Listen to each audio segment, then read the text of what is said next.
సూర్యాపేట జిల్లా హుజూర్ నగర్ ఏరియా ఆసుపత్రిలో కోల్కతా వైద్యురాలి హత్యాచార ఘటనకు నిరసనగా వైద్యులు ఆందోళన చేపట్టారు. ఈ కార్యక్రమంలో ఏరియా ఆసుపత్రి superintendent doctor Praveen Kumar, gynaecologist doctor Vanaja, డాక్టర్లు, నర్సులు, సిబ్బంది పాల్గొన్నారు. ఈ సందర్భంగా డాక్టర్లు మాట్లాడుతూ 24 గంటల పాటు ఆసుపత్రులలో ఓపీ సేవలను నిలిపివేస్తున్నామన్నారు. మహిళా డాక్టర్లను హత్య చేసిన నిందితులను కఠినంగా శిక్షించాలని, డాక్టర్ల భద్రతకు ప్రత్యేక చట్టం తేవాలని డిమాండ్ చేశారు. Justice. No security. No security. No security. No duty. We want justice. We want justice. No security. No duty. No security. No duty. We want justice. We want justice. We want justice. We want justice. We want justice. We want justice. We want justice. No security. No duty. No security. No duty. No security. No duty. No security. No duty. We want justice. We want justice. We want justice. We want justice. No duty. No duty. No security. No duty. We want justice. We want justice. We want justice. We want justice.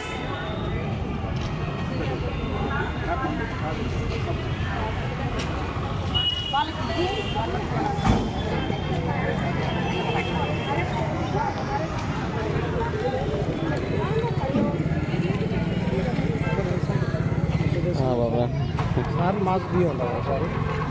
అదే కొద్దిగా ఇల్లు ఇటు వస్తే బాగుంది, top seat వస్తే బాగుంది. కొంతమంది ఇటు నిలబడరాదన్న, కొద్దిగా అటు నిలబడుకోరు. ఆ పక్కన కొంతమంది కట్టుకోరు. బావన్నా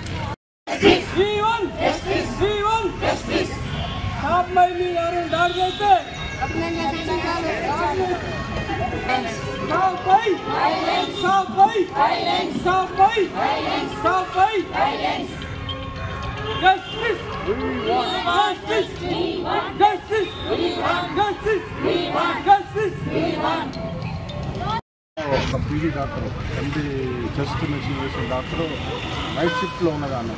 నైట్ షిఫ్ట్లో ఉన్నప్పుడు వాళ్ళకి సరైన వసతులు లేకుంటే హాస్పిటల్ ఇలానే ఉంటుంది, పెద్ద ప్రెమిసెస్. ఆ పక్కన సెమినార్ రూమ్ అని ఉంటుంది, అంటే పిల్లలందరూ సెమినార్ అక్కడ క్లాసెస్ అవి నడుస్తూ ఉంటాయి. ఆ సెమినార్ రూమ్ కొంచెం కంఫర్టబుల్ ఉంటుందని అక్కడికి వెళ్ళి ఒక గంట రెస్ట్ తీసుకుని 36 hours డ్యూటీలో ఉంటారు. ఒక 1 hour రెస్ట్ తీసుకుందామని అంటే అక్కడ లోకల్ గూండాలు కొంతమంది అండర్ ఇన్ఫ్లుయెన్స్ ఆఫ్ డ్రగ్స్ దాంతో ఆమెను దారుణంగా రేప్ చేసి చంపడం జరిగింది. ఒక డ్యూటీలో ఉన్నటువంటి డాక్టర్కి రక్షణ లేకుండా పోయింది.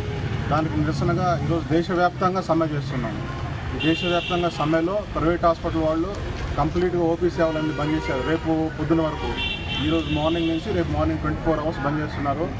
గవర్నమెంట్ హాస్పిటల్ నుంచి కూడా ఎమర్జెన్సీ కేసులు మాత్రమే చూస్తున్నాము, ఓపీ సేవలను కూడా బంద్ చేస్తున్నాము. మేము మా అందరికీ న్యాయం చేయాలని చెప్పేసి మీడియా మిత్రుల ద్వారా నేను కోరుతున్నాను. Thank you. ప్రాపర్ రీతిగా నియమబద్ధంగా తయారు చేసి ఇప్పటికైనా కానీ ఇప్పటి నుండి ఇప్పుడు జరిగిన దానికి న్యాయం చేయాలి. తర్వాతనేమో ఇక నుండి కూడా అలాంటివి జరగకుండా తర్వాత వాళ్ళ డ్యూటీ అవర్స్ని కూడా చాలా అది పద్ధతి ప్రకారంగా ఫ్రేమ్ చేసి వాళ్ళని అలా హరాస్ చేయకుండా చూడాల్సిన బాధ్యత గవర్నమెంట్ పైన ఉన్నది. దీన్ని ఈ ఇన్సిడెంట్స్ని తీసుకొని అయినా కానీ ఈ చేంజెస్ అనేవి తీసుకురావాలి. ఎప్పటి నుండో అందరూ వాయిస్ రేస్ చేస్తూ ఉన్నారు. పీజీస్ కానీ, జూనియర్ డాక్టర్స్కి కానీ, తర్వాత డాక్టర్స్కి కానీ ఈ డ్యూటీ అవర్స్ అనేది ఒక లిమిట్ అనేది లేకుండా లిమిట్ లేకుండా కొన్ని అవర్స్ టుగెదర్ అలా పనిచేసి వాళ్ళకి రెస్ట్ అనేది లేకుండా, రెస్ట్ తీసుకోవడానికి రూమ్స్ కానీ ఇప్పుడు ఎక్కడైనా కానీ మాకైనా కానీ అంత ఫెసిలిటీస్ ఏం లేవు కూడా. అసలు వాళ్ళు కూర్చోవడానికి ఒక ప్లేస్ అనేది కానీ ఏం లేకుండా ఎంతసేపు అఫీషియల్స్ ఉన్న దాంట్లోనే అడ్జస్ట్ అయిపోండి అని, వీళ్ళకొక రూమ్ ఇవ్వండి, వాళ్ళకొక రూమ్ ఇవ్వండి అని వేరే వేరే దాంట్లో అది విభాగాలు పెట్టి ఇస్తున్నారే తప్పితే డాక్టర్స్కి ఒక వెయిటింగ్ రూమ్ ఉన్నదా, వాళ్ళకి ఒక కూర్చోవడానికి రెస్ట్ తీసుకోవడానికి ప్రాపర్ ఫెసిలిటీస్ ఉన్నాయా అనేది మాత్రం ఎవరు చూడట్లేదు.